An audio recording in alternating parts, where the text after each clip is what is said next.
to study about the new economic policy. The new economic policy was introduced by the government on 24th July 1991 on the failure of the earlier industrial policy prevailing in India. The new policy was known as LPG, that is Liberalization, Privatization and Globalization. This was the brainchild of the Prime Minister P.V. Narasimha Rao and the Finance Minister Dr. Manmohan Singh. Liberalization means to liberate the industry, trade and commerce from the unnecessary restrictions and regulations that curtailed the freedom of enterprise. Liberalization has helped the Indian economy to open up and allowed the entry of foreign business in India. The interaction with the world has happened after the 1991 policy.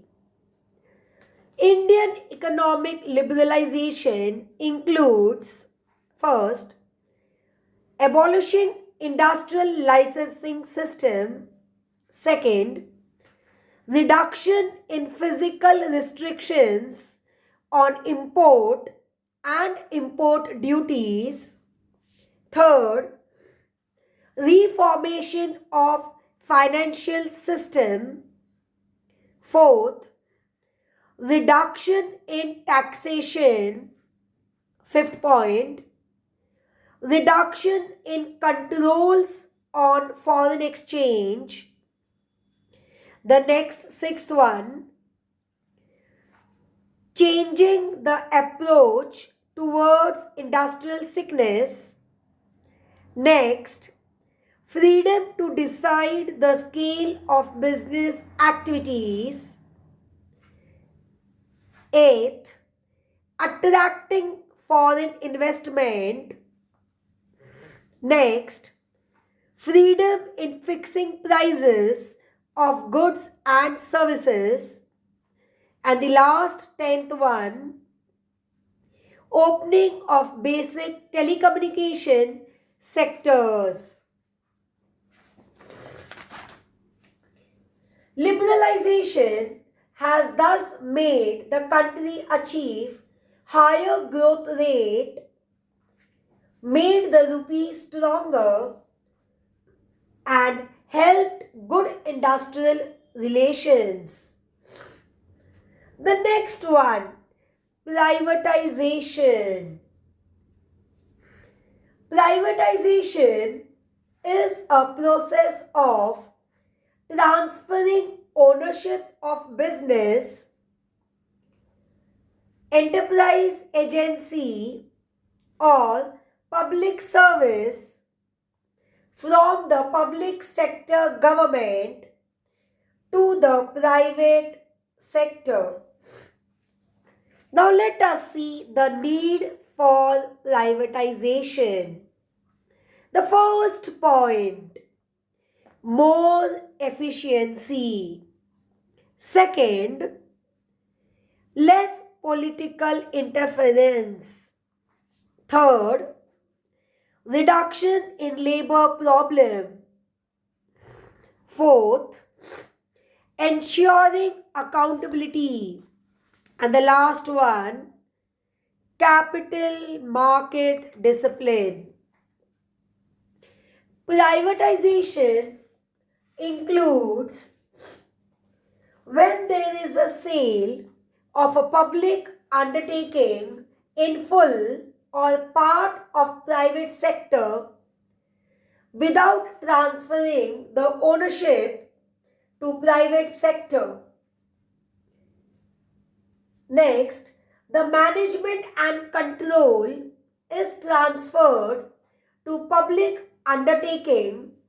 Example, Maruti Udyog Limited, SAIL, ONGC, etc.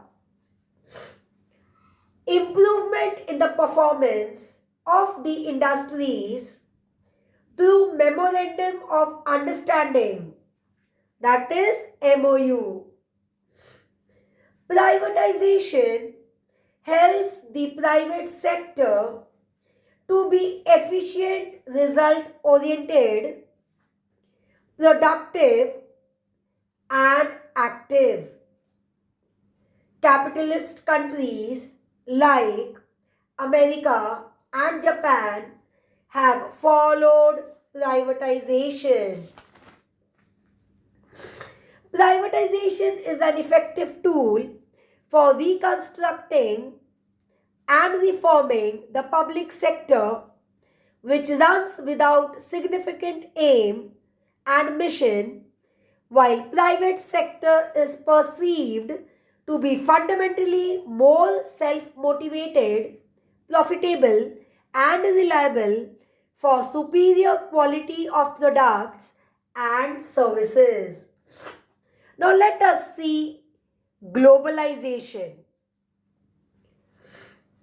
When the operation and organization of business activities are on a global scale, it is called as globalization. It is integration of business activities by considering the entire world in one market. In short, globalization means a boundary-less world where there would be a free flow of goods, services, information, capital and people across nations.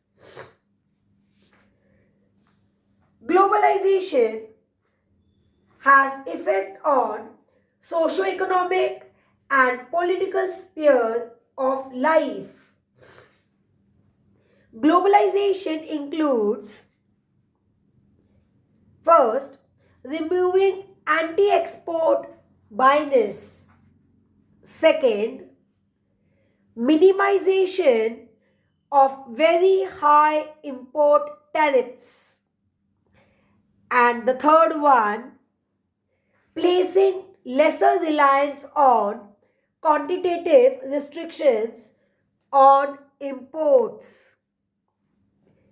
Now let us see the features of globalization. First point, freedom to set and operate business anywhere in the world.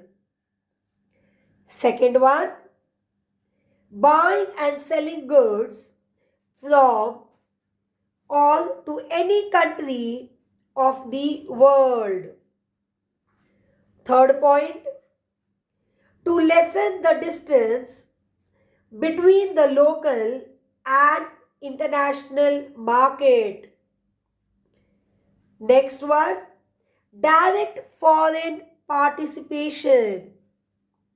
And the last fifth point, exchange of the new ideas and technology across the world. Now we come to the positive impact of globalization.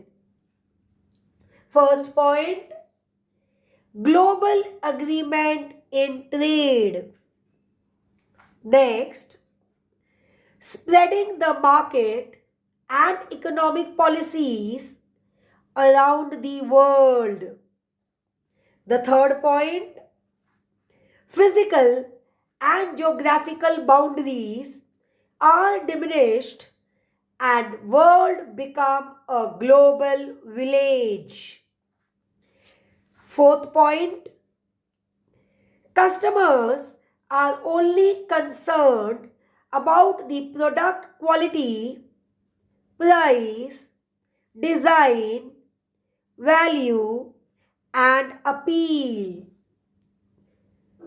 The fifth point, globalization has created an economically independent international environment. And the last sixth point, increased the trend towards privatization of manufacturing and service sector. It could be seen that globalization is an evolutionary concept. Through the policy of 1991, the government moved the country to this globalization pattern.